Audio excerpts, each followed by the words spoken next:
গুরুর দয়ার নাই রে অভাব, দয়া করাটাই দয়াল গুরুর হলো স্বভাব। সুন্দরভাবে মৌখিক প্রশ্নের জবাব কুরআন এবং হাদিসের আলোকে করে প্রশ্নবোধক গানটি, পাশেই উত্তর গান। প্রশ্নবোধক গান লিখেছেন গুরু, উত্তর গান লিখছে তার ভক্ত। বিশাল ব্যাপার না? রামায়ণ পড়ে দেখবেন, প্রভু শ্রীরাম তার অর্ধাঙ্গিনী মা সীতাকে যখন রাবণ হরণ করে নিয়ে লঙ্কায় গিয়েছিল, একটা কার্যও প্রভু শ্রীরাম সফল হতে পারত না যদি ভক্ত হনুমান সাথে না থাকতো। প্রত্যেকটা পদক্ষেপেই হনুমান। এজন্য ভক্তের জায়গাটা গুরুর কাছে সবসময় অন্যরকমই হয়। যদি কেউ তার গোলামি দ্বারা, দাসত্ব দ্বারা গুরুকে জয় করতে পারে, তা না হলে হবে না। তো আমার কাছে একটি প্রশ্ন দয়াল গুরুজি করেছেন, মুরিদ মানে আত্মসমর্পণকারী। আমি যে আত্মসমর্পণ করলাম, মুরিদ হওয়ার পরে আমার ভিতরে একটা ইচ্ছা শক্তি আছে। আমি আমার ইচ্ছা মতো কোনো কাজ আজও পর্যন্ত একটা করেছি কিনা? বাবা, প্রশ্নটা যদি আমাকে ব্যক্তিগতভাবে করা হয়, তাহলে উত্তরটা ঠকাজিতার দিকে খেয়াল না। আলোচনা ইউটিউবে যাবে, সারা বিশ্বের মানুষ দেখবে। কে কি বলল সেটাও আমার দেখার বিষয় না। আমি ব্যক্তিগতভাবে অনেক কাজ নিজের ইচ্ছায় করছি, এখানে আমি অপরাধী।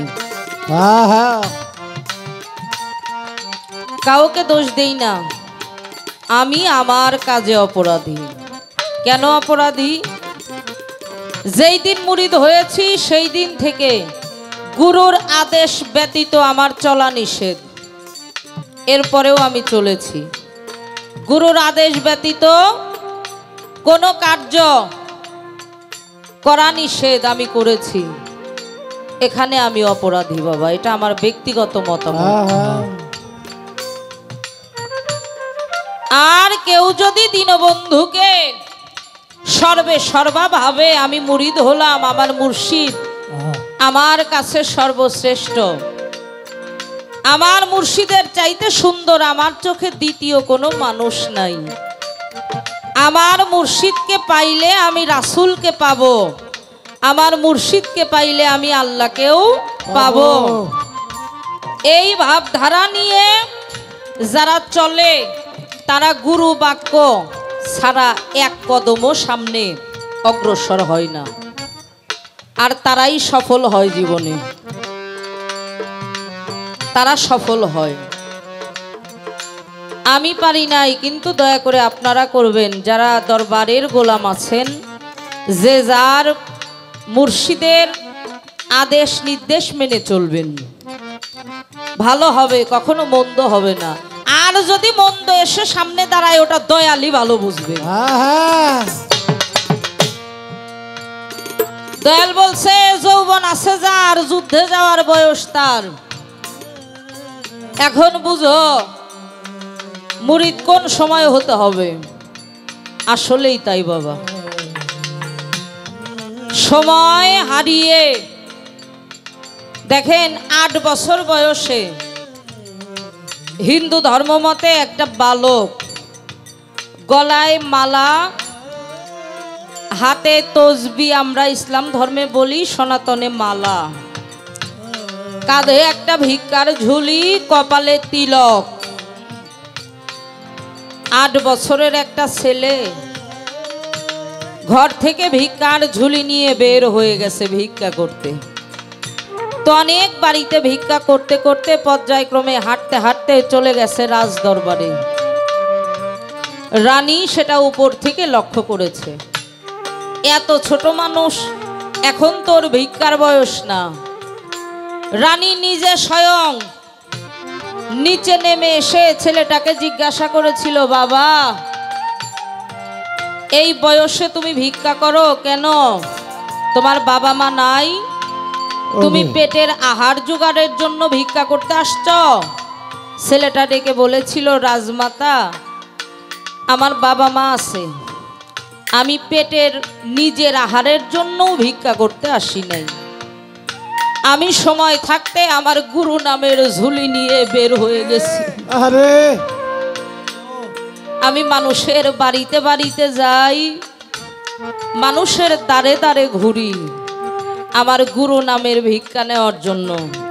আর আমি এই ভিক্ষার চালটা নিয়ে কি করি জানেন? এই ভিক্ষার চাল যখন একসাথে অনেক হয়, অনেক জমা হয়, এই চাল দিয়ে আমি একটু সেবার আয়োজন করে সাধু গুরুকে সেবা দিই।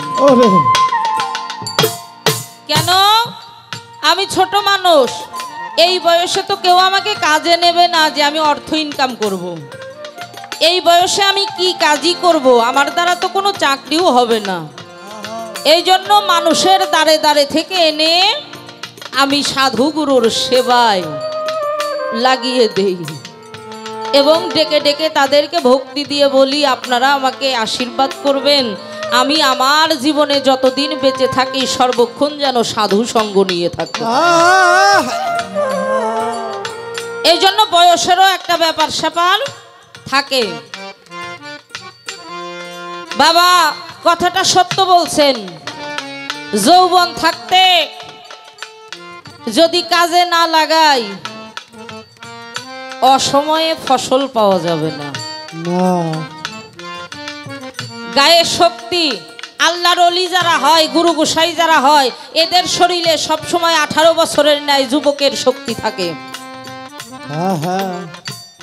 18 বছর একটা যুবকের গায়ে যে শক্তি, ওটা ওলি আল্লাহ পীর মুর্শিদ 150 বছর বয়স হইলেও থাকে। কেন থাকে? ওরা বিয়োগের ঘরে থাকে না, এই জন্য থাকে।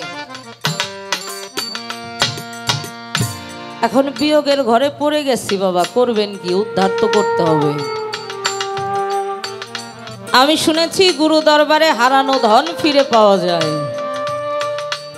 আমি যাহা হারিয়েছি আমার দয়াল আমাকে তাহা দিতে সক্ষম। এই জন্য আমার দয়ালের কাছ থেকে আমি আশা করছি এই আসরেও যত চাওয়া পাওয়া থাকবে সুন্দরভাবে আমার দয়াল গুরুজি আমাকে বুঝদান করবেন। আসতে আমার আব্বার একটা কথা খুব ভালো লাগছে, বাগরা ইসা বউ পাইছি।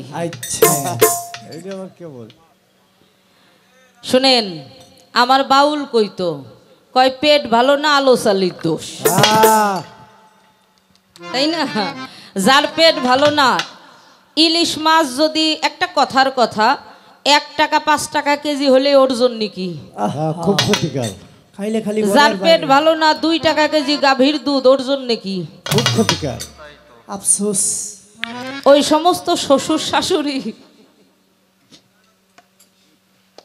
যারা বিয়ার পরে কয় বৌমারে দেখে, বৌমা তো আনি নাই, বৌমা আনছি। শেষ করে হালাইলাম গো শালো। আরে তোমার পোলার হলো পেট খারাপ, আর একজনের দোষ দিয়ে লাভ আছে নি? ওর হলো কই মাছ খাওয়াই লাগবে, কই মাছ।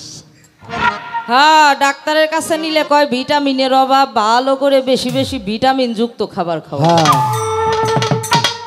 পোলায় মনে মনে কয় তুমি তো ডাক্তার ভিটামিন খাওয়াইবা, আমি রাত জায়গায় শরীরে তেজ মাইরা দেব।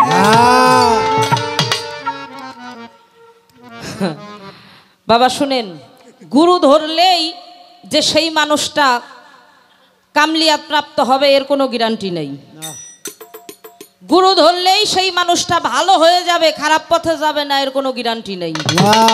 আমি আগে কইতাম এক কথা, বর্তমানে অন্য লাইনে কথা কই। আচ্ছা, কেমন? জামানার সাথে দেখতে দেখতে অভ্যস্ত। বর্তমান যারা গুরু ধরে নাই ওদের চাইতে বেশি বন্ডামি বেশি করে শুরু হয়েছে আমাদের তরিকতের মধ্যে। সত্য কথা। বেদবি মাফ করবেন, আমরা যেন কেউ কষ্ট না পাই। তরিকতে দাখিল হয়েছি কেন আমরা যেন আল্লাহ রসুল পর্যন্ত পৌঁছাইতে পারি নাকি। দয়াল গুরু বলছে তুমি কি জান্নাতে যেতে চাও নাকি নগদ জান্নাত হতে চাও। দয়ালের দরবারে আসছি, ইয়াজউদ্দিন আল সিস্তি, এখানে হুরও আছে গেলেমানও আছে, আছে তবে যার যারটা তার তার। বেহেস্ত তো আর তা না, এক একজনই তো 70টা। দেখছেন নি অবস্থা, এক একজন যদি 70টা কইরা পায়, এই দরবারে আর একজনের বোর হাতে হাত দিক, আর একজন হাত একেবারে কুবাইয়া কাইটে দিবে। মানে আব্বা ওই বেহেস্তের হুর গেলেমান যদি এই জায়গায় না মিলান তাইলে হইব না কি। তো এখানে হলো একটু খেয়াল রাখতে হবে। আমি আমার দয়ালের কাছ থেকে জানবো, আমার দয়াল রুহুর কথা বলেছেন, রুহু সৃষ্টি আগে না নব সৃষ্টি আগে।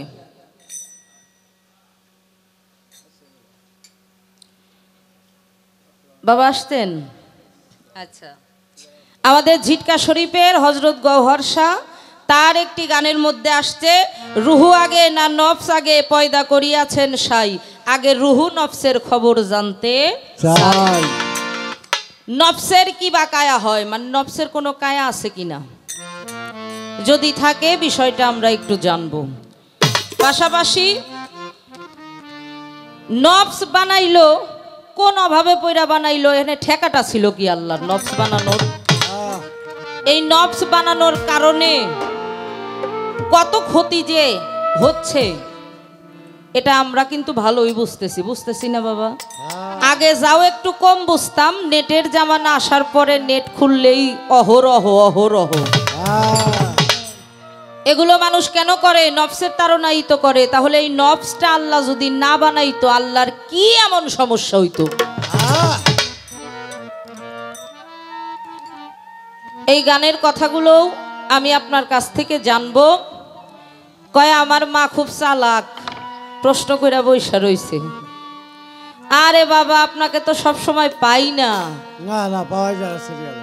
হ্যাঁ, আর কার কাছে কি আছে কম বেশি তো একটু জানি, যেহেতু 20 বছরের পরিচয়। একটা দুইটা দিন না তো বাবা। আপনার যিনি উস্তাদ এবং গুরু, অত্যন্ত একজন বিচক্ষণ সাধক শিল্পী ছিলেন, আমি শ্রদ্ধা ভরে স্মরণ করছি, ভক্তি জানাই আজিজ সরকার দাদু ভাইকে। অসংখ্য গান দাদু ভাইয়ের সাথে করেছি, আর দাদু ভাই নিজেই তার মুখ দিয়ে প্রকাশ করে গিয়েছেন। শুধু দাদু কেন, আমার গোসাই আমার বাউলও নিজে প্রকাশ করে গেছে। মানিকগঞ্জ জেলার মধ্যে হেলাল সরকার ও এমন একজন গুরু প্রেমিক ভক্ত যে গুরু ভিন্ন অন্য কিছুই ভাবে না, দেখে না, যার শয়নে স্বপনে নিশি জাগরণে তার দয়াল মুর্শিদ আজিজ সরকার। যে মানুষটা কুরআন হাদিস তালিম তাসওয়াব স্টেজে এমন কোনো গান এমন কোনো আলাপ আলোচনা করে না যেটা পাতলামি। তো তার কাছ থেকে ভালো কিছু যদি আমি একটু পাইতে চাই তাহলে তো একটু প্রশ্ন বাবা বেশি করতেই হবে। আপনি বেজার হইেন না, একদম বেজার হইেন না। হ্যাঁ, গুরু তিনি আমাকে অন্ধকার থেকে আলোতে নিয়ে যাবেন। আমি আছি অন্ধকার কূপের মধ্যে, হাবুডুবু খাচ্ছি, একবার ভাসি একবার ডুবি। এই জায়গা থেকে তো আপনি আমাকে বাঁচাতে পারেন, বুঝেন না? সুমন দাদা, আমার গোসার তো অনেক গান শুনছেন আপনারা, আপনার দয়ালের দরবারেও গিয়েছে অনেকবার। তো বাবার সাথে জিতেন সাধুর গান ছিল কালুখালীতে। হ্যাঁ, পালা তো গুরু শিষ্যই ছিল। তো বাবা গুরু পাঠ, ওই জিতেন সাধু হলো শিষ্য পাঠ। হিন্দু মানুষ ছিল, মুরব্বী একটা গায়ক ছিল। তো বাবা চিনেন? হ্যাঁ, বাহ, খুব ভালো। তো এই কামতত্ত্ব নিয়ে আলাপ আলোচনা করছে, পরে স্টেজে উইটা ডাবের এক গল্প শোনাইছে। কয় গাছ থেকে ডাব পাইরা হাতে আইনা ধারালো দা দিয়ে ছাটাই করে যখন ছিদ্র করা হয় প্রথম পানিটুকু বের হয়েই যায়। হ্যাঁ, পরের টুক থাকে কিন্তু আসল টুক কিন্তু জায়গা বাবা। কত পিসাব খেলাফত পাওয়ার পরেও ভক্তবৃন্দ হওয়ার পরেও নাতিপুতি হওয়ার পরেও হুলাহা নয়, আর আমাকে হইলে সমস্যা কি? আমরা তো ঝরার বেড়ামে আছি আব্বা। এই জন্য শরীরে শক্তি নাই, চোখের থেকে ঘুম সরে না, চাপা ভাঙ্গা যায়, মাজায় জোর নাই। ডাক্তার কয় ভিটামিনের অভাব। বাবা আমি বিয়োগের ঘর থেকে মুক্তি চাই, এটা কি করে সম্ভব? শুধু স্বামী স্ত্রীর মিলনে নয়, শরীরের ঘামের সাথেও রতি বের হয় বাবা। সত্য কথা। এই যে গরমের সময় আমরা ঘামছি না, এই ঘামের সাথে বের হয়, ঘুমের ঘরে বের হয়, হ্যাঁ, প্রস্রাব পায়খানার সাথেও বের হয়। আপনি আমাকে সব ধরনের ওষুধ দিবেন,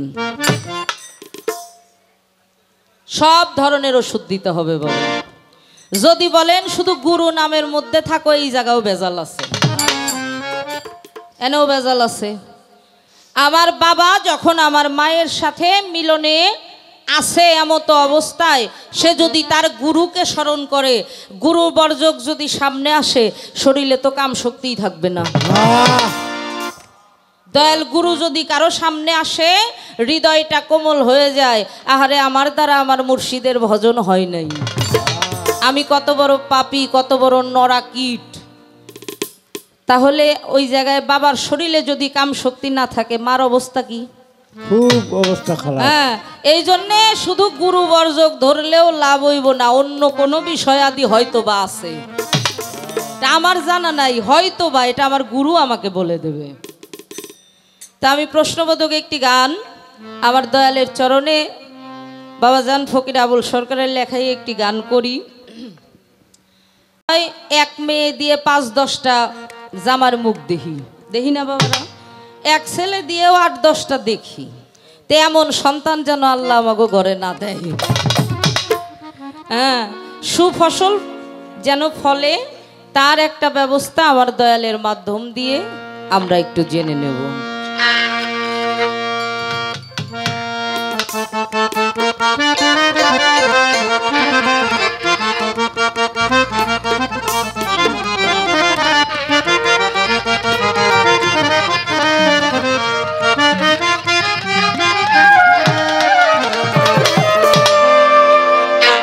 এই যে দেহ জমি করতে আবার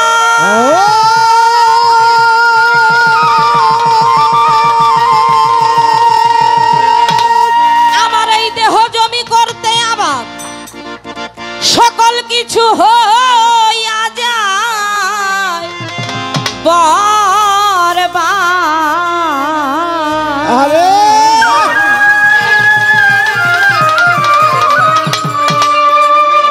আমার খেতে সুফসল ফলে না, গুরু বলো না, এই দেহ জমিটা আবাদের বর্ণনা, এই দেহ জমি আবাদের বর্ণনা, গোসাই বলো না, এই দেহ জমিন আবাদের বর্ণনা, দেহ জমিন আবাদের বর্ণনা, গুরু বলো না, দেহ জমিন আবাদের বর্ণনা, হয় হয়, দেহ জমিন আবাদের বর্ণনা, গুরু বলো না, দেহ জমিন আবাদের বর্ণনা। বলছে আল্লাহ পাক জবানে, আবাদ করো জেনে বুঝে, আরে সোরা বাকারাতে রয়েছে বর্ণনা,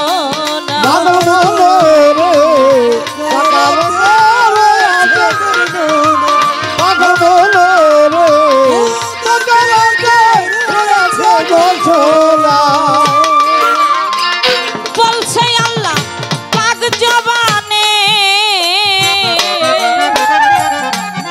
দরদ রে আবাদ করো জেনে বুঝে, সূরা বাকারাতে রয়েছে রয়েছে ঘোষণা পাগল বলো রে রাতে রয়েছে ঘোষণা পাগল মনোরে ওই গরুতে রয়েছে ঘোষণা এবার পুরুষ কৃষক জমিনারি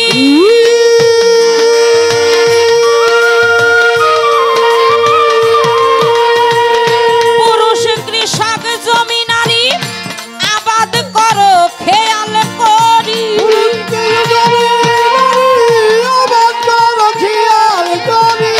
পুরুষ কৃষক জমিনারি আবাদ করো খেয়াল রে করি সুসময়ে বীজ রোপণ হয় নাই আমার সুসময়ে বীজ রোপণ হয় না গুরু বলো না এই দেহ জমিন আবাদের বর্ণ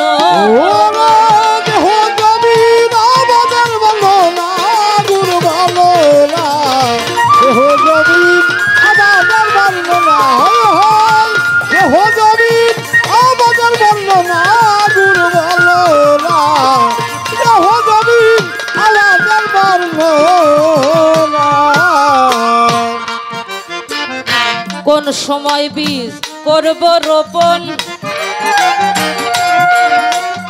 জানাও দয়াল তার বিবরণ হেলাল বাবা বীজের যতন আমি তো জানি না নিজের যত আমি তো জানি না পাগল বলো রে নিজের যতন আমি তো জানি না কোন সময় বীজ করব রোপণ আরে দয়াল রে জানাও তার বিবরণ বীজের যতন আমি তো জানি না বলো রে নিজের যত আমি তো জানি না আমার নিজের যত আমি তো জানি না কোন বীজে কোন ফসল ফলে বলো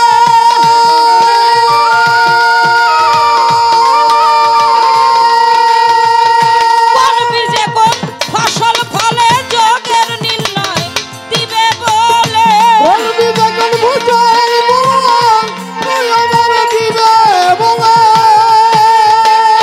কোন বীজে কোন ফসল ফলে যোগের নির্ণয় দিবে রে বলে বীজ যেন বিফলে যায় না গুরু বীজ যেন বিফলে যায় না গুরু বলো না মানব জমিন আবাদের বর্ণ ওরে মানুষ জমিন বাজার বলো না গুরু বলো না মানব জমিন বাজার বলো না হায় হায় মানব জমিন বাজার বলো না গুরু বলো না মানব জমিন বাজার বলো না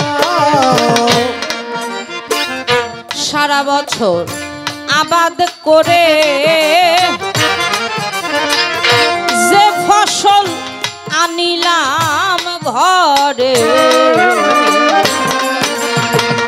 সেই ফসলে বছর তো ঘুরে না বলো রে সেই ফসলে বছর তো ঘুরে না আমার সেই ফসলে বছর তো ঘুরে সারা বছর আবাদ করে যে ফসল আনলাম ঘরে সেই ফসলে বছর তো ঘুরে না পাগল বলো রে সেই ফসল তো বছর তো ঘুরে না পাগল বলো রে সেই ফসলে বছর তো ঘুরে না ওরে ফকির আবুলেরই বীজ ভালো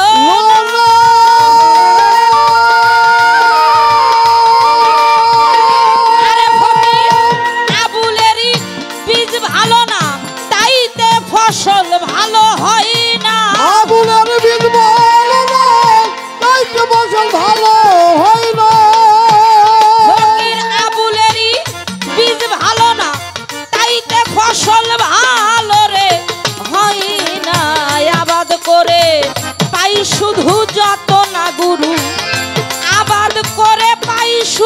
যাত না গুরু বলো না, মানব জমিন আবাদের বর্ণ। ওরে মানব জমিন আবাদের বর্ণনা গুরু বলো না, মানব জমিন আবাদের বর্ণনা। হয় মানব জমিন আবাদের বর্ণনা গুরু বলো না, মানব জমিন আবাদের বর্ণনা।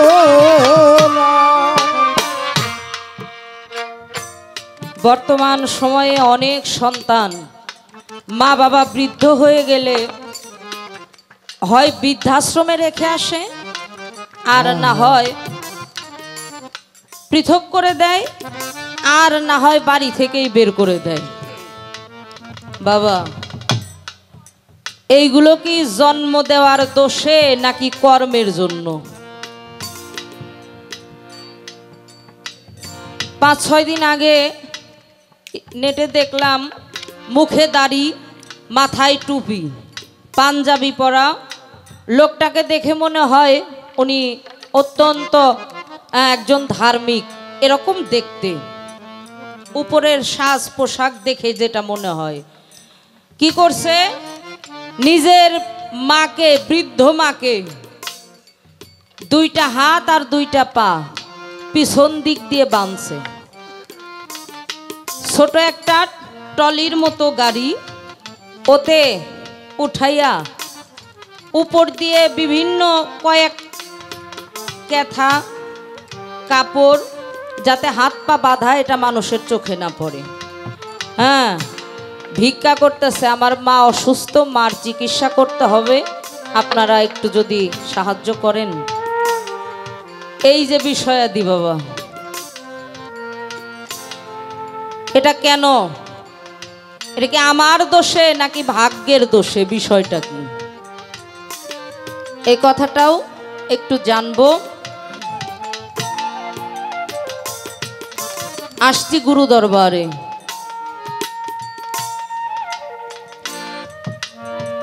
কি করি, কোন পথে যাই, দিশা পাচ্ছি না। কারণ হলো পথ হারা পথিক আমি। একদিকে নজর দিলে আর একদিক অন্ধকার হয়ে যায়। আরে আমার জীবনে বাবা আমাকে প্রথম যে গানটা শিখিয়েছিল, একেবারে প্রথম, লাম বলাম সুবনি খেলাম, আমার তবু লজ্জা হয় না, আমার এ জ্বালা তো সয় না। ওরে এইভাবে আসলাম একা, এসে হয়ে গেলাম দোকা, সেই রসে হয়ে ভেকা, পেয়ে সাধের একটা ময়না। জনম ভরে পুষলাম তারে, দিয়ে কত শাড়ি আর গয়না, একটু স্বার্থের হানি হলে সেও আর ফিরে চায় না। আরে আমি আগে বুঝতাম না। বাবা যখন প্রথম আমাকে এই গানটা নিজের হাতেই লিখে দিল, বাবাকে বললাম, বাবা আমি তো এই গানের অর্থও বুঝি না, এত কঠিন কথা, কিছু গান যেগুলো ভাষা বুঝি, বিচ্ছেদ টিচ্ছেদ, নতুন পোলাপান মানুষ, আমারে একটু শিখান। বলছিল, বাবা এই গানটা তোমার জন্য দরকার, তুমি পাতলা গান কেন শিখবে? এই গানের কথাগুলো এখন বুঝি, আগে বুঝি নাই। ওরে স্বার্থের হানি হলে ফিরে চায় না, কামে কামত্ব হয়ে সন্তান সন্ততি পেয়ে আপন ধন পরকে দিয়ে তবু তার মন পাই না। এটাই চলছে না বাবা। আসছি দুনিয়াতে একা, বড় হলাম, বাবা মা দিল বিয়ে, খাট পালঙ্ক শাড়ি গয়না, একের পর এক চাহিদা, একটু স্বার্থে হানি পড়লে আর খামুনাবাদ। বর্তমান সময়ে কামে কামত্ব হয়ে সন্তান সন্ততি পেয়ে, আহারে একটা বাবা সেই ভোরবেলায় বের হয়, আবার বাড়িতে আসতে আসতে অনেক সময় রাত 10টা-11টাও বাজে, সন্ধ্যায়ও আসে, সারাদিন পরিশ্রম করে, সর্বস্ব দিয়ে সন্তানকে ভালোবাসে। আবার সন্তানের কোনো চাহিদা যেন অপূর্ণ না থাকে, কষ্ট পাবে। এরপরেও আমাদের মতো কিছু সন্তান এক সময় বলে ফেলি, তুমি কি করছো আমার জন্য জীবনে, বলি না? মানুষটা বেঁচে থাকতেও মরে যায়। এই জন্য এই জ্বালা সয় না বাবা। যার লাগিয়া ভবে আইলাম তারেই যদি পাইলাম না, আসা যাওয়া কি যন্ত্রণা জানলে ভবে আর আইতাম না। মাখাল ফল দেখিতে ভালো, উপরে লাল তার ভিতরে কালো, আগে জানতাম না। না জানিয়া মাখাল খাইয়া বিষের জ্বালায় প্রাণ বাঁচে না। আমার উদ্দেশ্য কি? আমি কেন দুনিয়াতে আসছি, আমার মালিক আমাকে কেন পাঠিয়েছে, সেই উদ্দেশ্যটা পূরণ করতে পারতেছি কিনা। আমি কে আমি? নাম আমার মৌসুমী, ওস্তাদ গুরু অসীম বাউল, এই জন্য মৌসুমী বাউল। এটা তো নাম, কিন্তু আসলেই আমি কে কোনো দিকে খেয়াল নাই। শুধু সংসারের প্যারা। ও বাবা, মনে বলে গুরু ভোজি, রজ্জবালি দেওয়ান দাদার গান।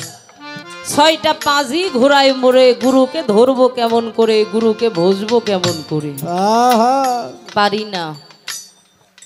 তবে তারা সার্থক, 2 দেহ কিন্তু সম্পূর্ণ মন একটা, স্থির একটা। যে পরামর্শ যে সিদ্ধান্তই নেয় একের ঘরে থাকে। সরকার বলছে বিয়ে করলে বউ পাওয়া যায়, নিগুর সাথী মেলে না। যারা পেয়েছেন শ্রদ্ধা জানাই, তাদের গুরু ভজন সংসার জীবনে হয়। তবে আমি পারি নাই। একটার পর একটা জানি এটা দয়ালের পরীক্ষা, কিন্তু পাশ হওয়া সম্ভব না। অনেক বড় কঠিন পরীক্ষা, একটার পর একটা। বাবা, ফরিদপুরের আসাদ বয়াতি গান লিখেছে, গুরুর সাথে করবি যদি ভালোবাসা, এই দেহবাসাটা লস।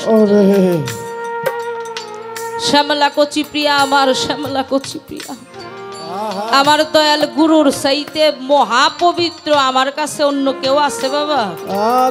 তাহলে পবিত্রকে পবিত্র জায়গায় রাখতে হবে না? দেহটা আমার পবিত্র রাখতে পারি নাই, দেহটা অপবিত্র। পবিত্র মানুষটাকে ধরে রাখবো কি করে? ভাবুক কবি, প্রেমিক কবি বিজয় সরকার বলেছেন, আমার এও জনম বিফলে গেল, এই দেহটা আমার গুরু সেবায় না লাগিল। এই দুঃখ কি যাবে মরিলে? মানব কুলে জনম দিয়ে দয়াল গুরু গো আমাকে কেন বা পাঠালে?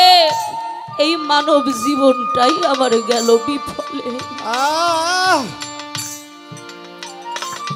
পারি নাই।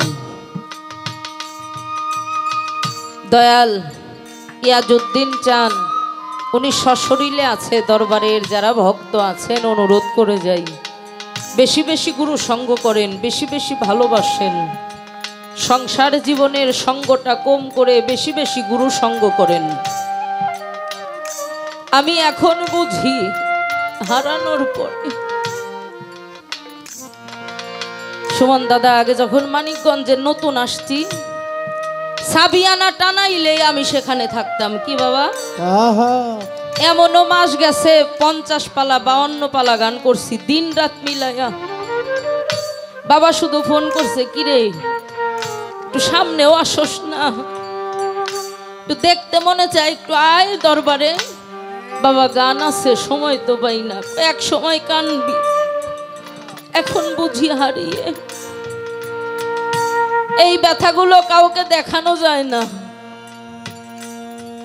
এমন ব্যথা কাউকে দেখানো যায় না। আর গুরু এমন, গুরুর জায়গায় দ্বিতীয় কাউকে আর বসানো যায় না। মা মারা গেলে নিজের একটা মেয়ে হলে ওকে মা মা বলে ডাকা যায়। বাবা নাই, নিজের ছেলে হলে, আমার তো ছেলে নাই, একটা মেয়ে, আমার বাবা নাই, কিন্তু আমি ওকে বেশি মা ছাড়া বাবা ডাকটা দেই। বাবা এটা শোনো তো, ছেলেকে বাবা বলা যায়, কিন্তু কারো গুরু যদি একবার চর্ম চোখের আড়ালো হয়ে যায়, কাউকে আর ডাক দিয়ে বলা যায় না তোকে আমার গুরুর মতো দেখা যায়। এই গুরুর আসনটা দ্বিতীয় কাউকে দেওয়া যায় না হেলাল বাবা।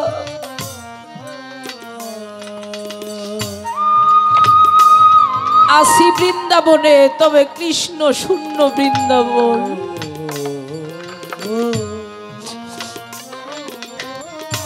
যে বৃন্দাবনে কৃষ্ণ থাকে না, সেখানে তো রাধার মন বসে না।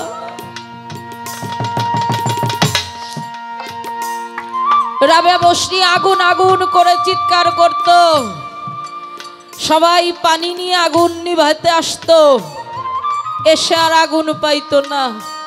একদিন কয় রাবেয়া, আমাদের সকলের ঘুম নষ্ট করো, আজকে আগুন দেখাতে হবে। ডাক দিয়ে বলেছিল, এই আগুন তোমরা দেখতে পারবে না। কয় দেখাতেই যদি না পারো, আমাদের ঘুম নষ্ট করো, তোমাকে শাস্তি দেওয়া হবে। যদি আগুন দেখাতে না পারো, বলেছিল একটা বাটি আর একটা চাকু নিয়ে আসো। একটা চাকু একটা বাটি নিয়ে আসছিল। শরীরে যেই যেই জায়গা কেটেছিল, এক ফোঁটা রক্ত আসে নাই, শুধু পুরা ছাই, শুধু ধোঁয়ার পুরা ছাই। রাবেয়া বসরি ডেকে বলেছিল, গ্রামবাসী রে, আমি তো আমার মুর্শিদ প্রেমে পুরে ছাই হয়ে গেছি রে, আমার গুরু প্রেমে পুরে ছাই হয়ে গেছি। এটা তোরা বুঝবি না রে, তোরা কি গুরু ধরেছিস, তোরা কি গুরুকে ভালোবাসিস, তোরা কি করে বুঝবি?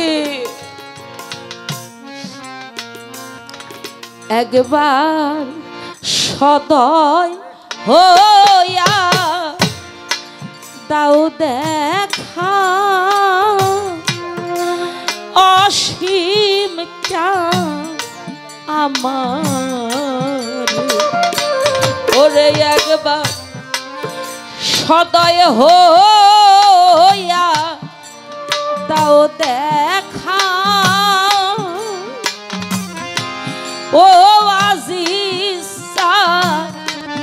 আমার ওরে, তোরে না দেখলে হৃদয়ে জ্বালা পারে রে। ওরা তোরা লাদা লারে দায়াল জ্বালা পারে রে। ওরে তোরে না দেখলে হৃদয়ে জ্বালা বারে রে।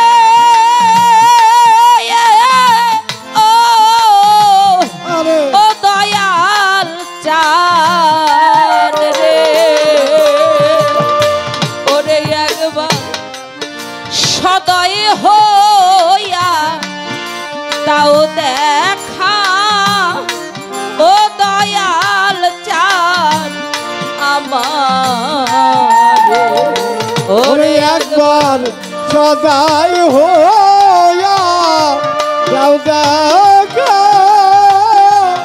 ও দয়াল চাঁদ আমার। ওরে একবার সদাই হইয়া যাও দেখা, ও দয়াল চাঁদ আমার।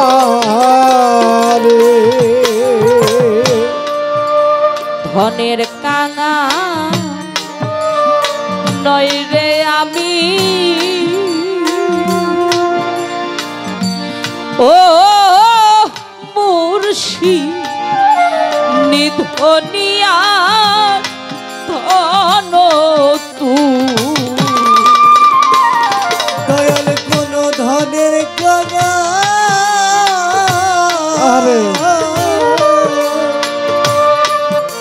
নয়তো আমি, ও নিজ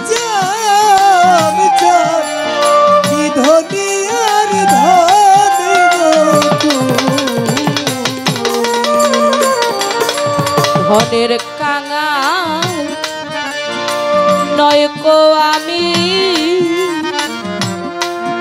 ও ইয়াজউদ্দিন বাবা নিধনিয়ার ধন ওরে তোমার কাঠগড়ায় আসামি ভব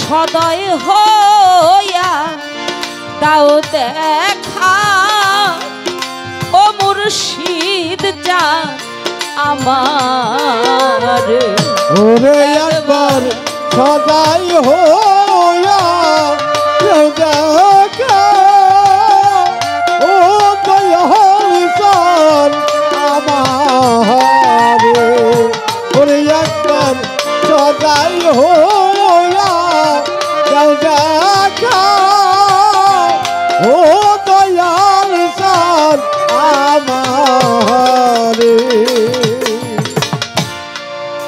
চাতক মেঘে জল নইলে ও চাতক খায় না সে খালে বিলে ওরে চাতক মেঘে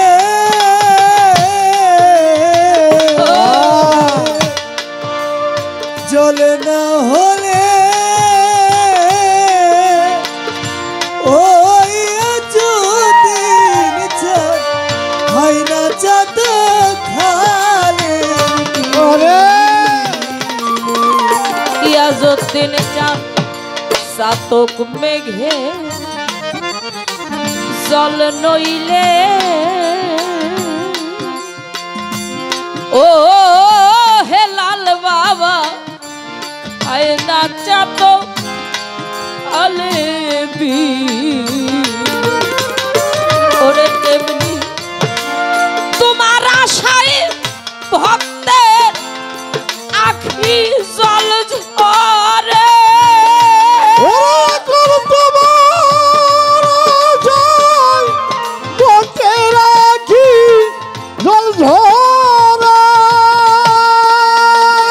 ওরে তেমনি তোমার আশায় ভক্তের আখি জল ঝরে ও দয়াল রে ওরে একবার সদয় হইয়া তাও দেখা নিজামুদ্দিন চান আমার ওরে একবার সদয় হইয়া দাও দেখা ও দয়াল জান আমার ওরে একবার সদয় হইয়া দাও দেখা ও দয়াল জান আমার পাগল তারা বড় দুঃখী ও ইয়াজউদ্দিন চান মরণ মাত্র আছে বাকি দয়াল রে নিজামুদ্দিন চানা ওরে অসীম চানা জিত চানা ইয়াজউদ্দিন চান রে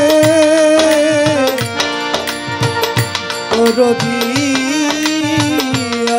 আমার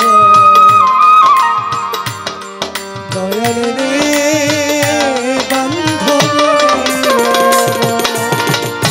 তোমার পাগল তারা বড় দুঃখী তোমায় দিলে মরণ মাত্র আছে পাগল তারা বড় দুঃখী ও মুর্শিদ মরণ মাত্র আছে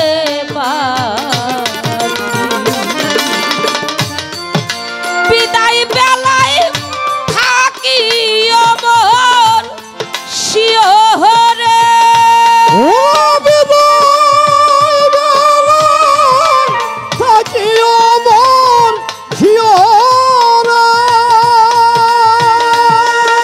আমার বিদায় বেলায় থাকি অমর সামনে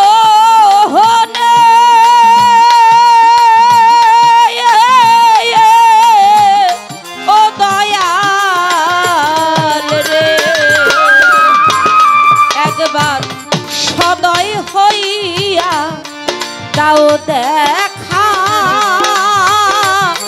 ও দয়ালটা আমারে ওরে একবার সদয় হইয়া দাও দেখা নিজামুদ্দিন শাহ আমারে ওরে তোরে না দেখলে হৃদয়ের জ্বালা বারে রে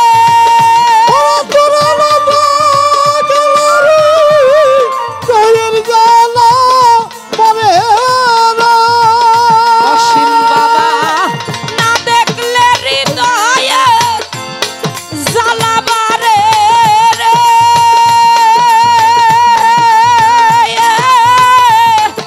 ও ও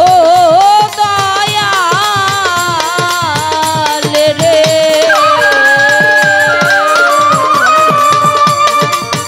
ওরে একবার সদয় হইয়া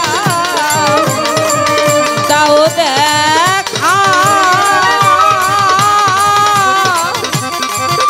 অসীম বাবা আমারে ওরে একবার সদয় হইয়া দাও দেখা